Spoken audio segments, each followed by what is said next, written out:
Hoje é segunda-feira, dia 15 de janeiro do ano do Senhor de 2024.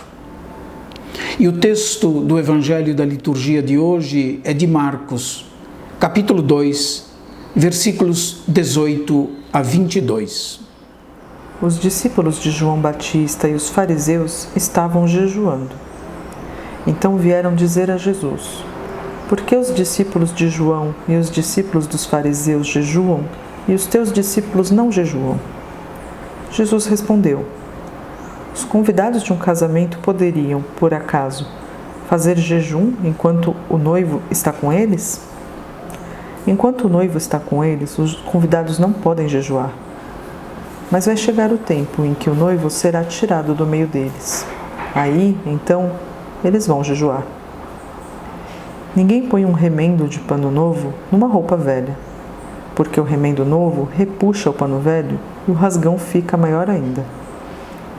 Ninguém põe vinho novo em odres velhos, porque o vinho novo arrebenta os odres velhos, e o vinho e os odres se perdem.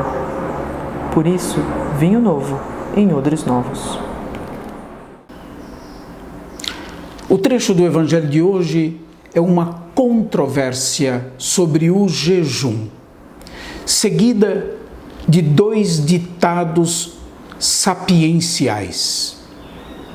A questão apresentada a Jesus é sobre o comportamento dos seus discípulos, que, segundo os seus opositores, ao contrário dos discípulos de João e dos fariseus, não estavam jejuando.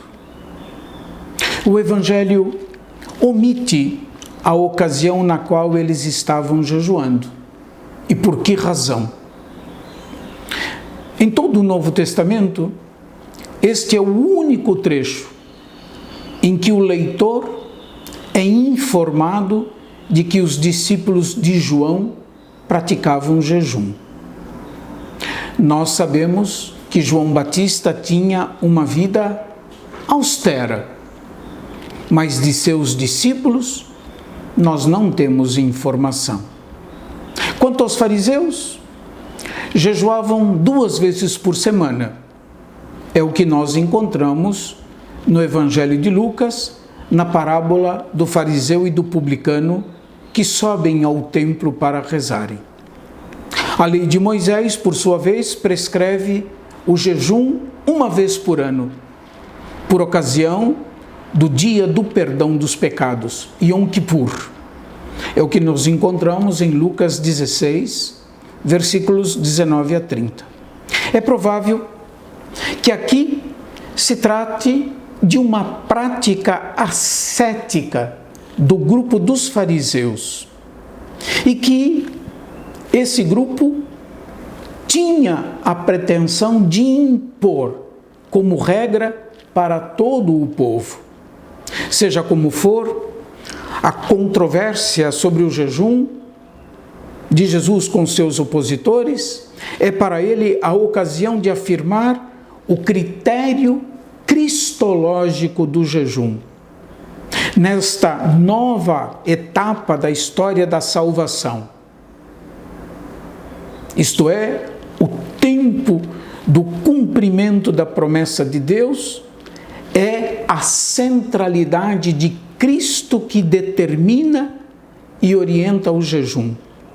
Somente quando o noivo for tirado, uma alusão à morte de Jesus, é que será o tempo de jejuar. No nosso texto, nós podemos reler: os convidados de um casamento poderiam, por acaso, fazer jejum enquanto o noivo está com eles? Enquanto o noivo está com eles, os convidados não podem jejuar. Mas vai chegar o tempo em que o noivo será tirado do meio deles. Aí, então, eles vão jejuar. Trata-se de uma alusão à morte de Jesus.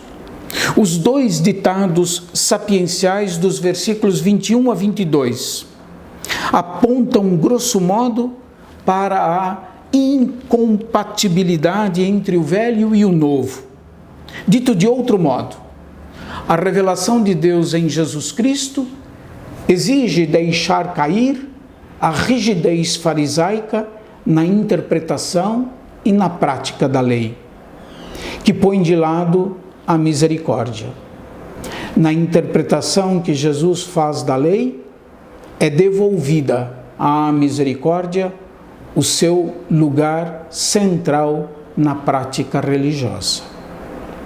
Para nós cristãos, uma fé autêntica tende à compaixão, tende à misericórdia, tende ao perdão, tende ao amor. Que Deus abençoe a todos e até amanhã, se Deus quiser.